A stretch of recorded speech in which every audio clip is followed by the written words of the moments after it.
Hi, I'm Kalyn with Mammoth Lakes Tourism, and today we are with John Armstrong, and he's going to be talking to us about the fall century in the Gran Fondo. So thanks for being with us, John. Welcome, thank you. Absolutely. This segment is brought to you in part by the Inyo National Forest that wants to remind you to leave no trace. So if you're packing it in, make sure you pack it out. Whether you're biking, you're hiking, swimming, climbing trees, climbing rocks, whatever you're doing, clean up your trash. We appreciate keeping this beautiful place beautiful. And speaking of beautiful, you guys, the long distance bikers, see the most beautiful parts all over the Eastern Sierras. And can you give us a little bit of the information or history of the fall century? Certainly, Kalyn. We do get to see some beautiful things around here as we ride. Yeah. Fall century came out of some bike racing that happened in Mammoth about 30 years ago called the Whiskey Creek Stage Racing.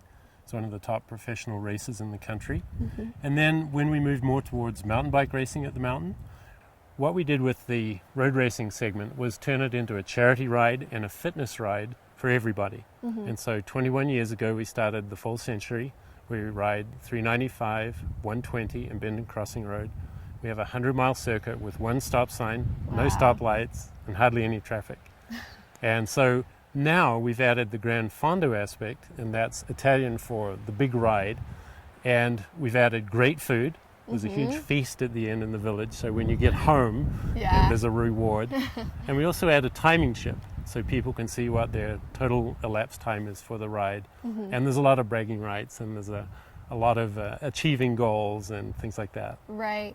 And so nutrition is such a huge part, especially for such high endurance athletes. What would be some tips for people who are doing this like their first time? For the first time, when I started out, they told me, eat before you're hungry and drink before you're thirsty. And as a result, I spent way too much time at all of the rest stops, and I felt terrible. Right. But you need to go out and drink about 1 water bottle per hour just to stay hydrated, to keep up with what you're putting out. And then if you can eat some real food, and we have good food at our stops like fruit and sandwiches and things like that, eat a little bit every hour. You don't have to stop and have a giant lunch or anything like that, because you'll feel dead once you get going again. But just little bits throughout the 5 or 6 hours that you're going to be out there, and that'll help. And then I love what you said earlier about making sure you have a proper rehydrating drink. You know, there's lots of drinks out there that are really high in sugar, and that's terribly bad for you guys. Yes, it is. Some of the drinks, so even things called sport drinks, have way too much sugar. They have high fructose content or sucrose. So we look for something like Cytomax or Hammer products that have a very low sugar content, and that will be much better for you. Your stomach will feel better, you'll still have good energy, you'll still stay hydrated. But the main thing is electrolytes. Replaces the electrolytes and the salts and minerals that you lose during exercise. And you lose a lot, so hydrating properly is huge. Eating properly is such a big deal too. Yes. And I have a lot of friends who are doing it for their first time this year, which is very exciting.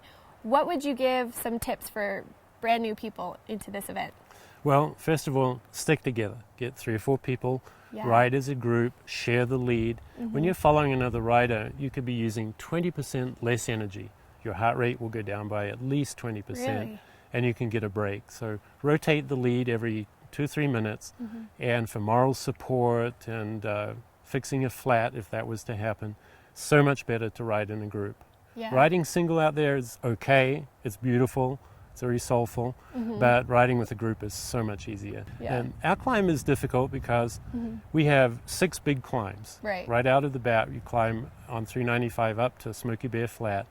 Everyone's going to be really excited. It's not a very long climb, only about 500 feet in elevation, so you take it easy. Take it, and when I say easy, be less than 75% of your maximum heart rate. As you go along a little bit, the climb up Dead Man is pretty tough. It's long and it's pretty steep. It's 6 to 8 or 10%. So be gentle up there as well. All of our feed stations are at the top of hills. So after you've had a bite to eat, you can digest and recover and cruise for 5 or 10 miles. When you get out beside Mono Lake on our ride, there's a beautiful climb round behind the lake called Sage Hen Summit. Take that easy as well. It's almost a 10-mile climb. It's very deceptive. Doesn't look steep, but it is. And then you descend for a long way out into the high desert. and it's beautiful, it's very different. Then you come to Wild Rose Summit.